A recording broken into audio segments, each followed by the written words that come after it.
20 साल की सजा पूरी करके बाहर आया एक कैदी एक रेस्टोरेंट में बैठकर नाश्ता कर रहा था। अचानक बाहर कई पुलिस गाड़ियां आकर रुकी और पूरे रेस्टोरेंट को घेर लिया। पुलिस को पूरी तैयारी में देखकर जैक को तुरंत समझ आ गया कि कुछ गड़बड़ है। उसने जल्दी से रेस्टोरेंट के अंदर नजर दौड़ाई। अंदर सिर्फ एक बुजुर्ग कपल 8 और 2 बच्चे थे। उसी पल उसे साफ हो गया कि पुलिस उसी के लिए आई है। जैक घबराया नहीं, उसने चुपचाप अपना कांटा रखा और आराम से कुछ $100 के नोट निकालकर बिल चुका दिया। उसी वक्त 2 पूरी तरह हथियारबंद पुलिस वाले दरवाजा तोड़कर अंदर घुस आए। चलो अपनी जगह से उठ के बाहर आओ, बिल्कुल आराम से।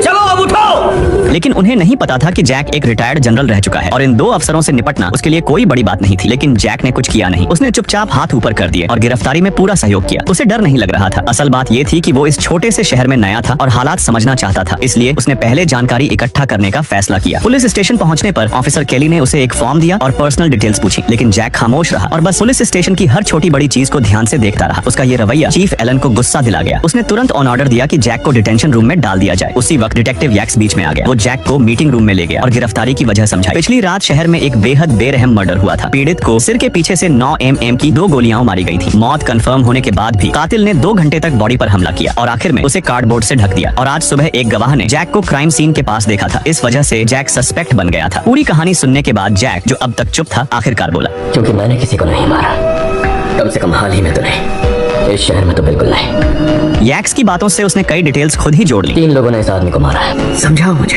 हत्यारे को बंदूकों की अच्छी जानकारी थी। गोलियां छोटी कैलिबर 9 mm 95 ग्रेन की थी, जो सबसोनिक है। उसने साइलेंसर यूज किया। यैक्स उसकी सोच से प्रभावित तो हुआ, लेकिन ये सवाल बना रहा कि वो वहाँ कर क्या रहा था। जैक ने बताया कि वो आज सुबह ही बस स्टेशन पहुंचा था और एक अंधे ब्लूज सिंगर को श्रद्धांजलि देने इस शहर आया था। लेकिन पुलिस को उसके पास सिर्फ एक टूथब्रश, एक फ्रेंच मेडल और $200 मिले थे। इतना कम सामान लेकर 800 किलोमीटर का सफर। किसी को उसकी बात पर यकीन नहीं हुआ। कोई LIB न होने की वजह से यैक्स ने उसे लॉकअप में ही रखने का फैसला किया। तभी केस में अचानक मोड़ आ गया। मरे हुए आदमी के जूते के नीचे कुछ नंबर मिले। उस नंबर को ट्रेस करने पर वो पॉल तक पहुंचे, जो एक बैंक एग्जीक्यूटिव था। ये अच्छे कपड़ों में रहने वाला आदमी पहले अकड़ में बोला कि उसे कुछ नहीं पता, लेकिन जैसे ही उसने खिड़की के बाहर एक काली गाड़ी देखी, उसका चेहरा बदल गया। पुलिस कुछ बोल पाती उससे पहले ही वो घबरा गया और बोला, मैंने किया, मैंने उसे मारा है, वो मैं ही था। वो इतनी जल्दी कबूल कर रहा था कि केली के अधिकार पढ़ने तक को बीच में रोक दिया, जैसे जेल जाना ही उसका मकसद हो। यैक्स तुरंत समझ गया कि ये नकली कबूलनामा है, लेकिन उसने खेल खेलने का फैसला किया। उसने केली की तरफ देखा और पॉल को अरेस्ट कर लिया ताकि आगे की कड़ी खुल सके। नए सस्पेक्ट के आने के बाद यैक्स को एहसास हुआ कि जैक के साथ नाइंसाफी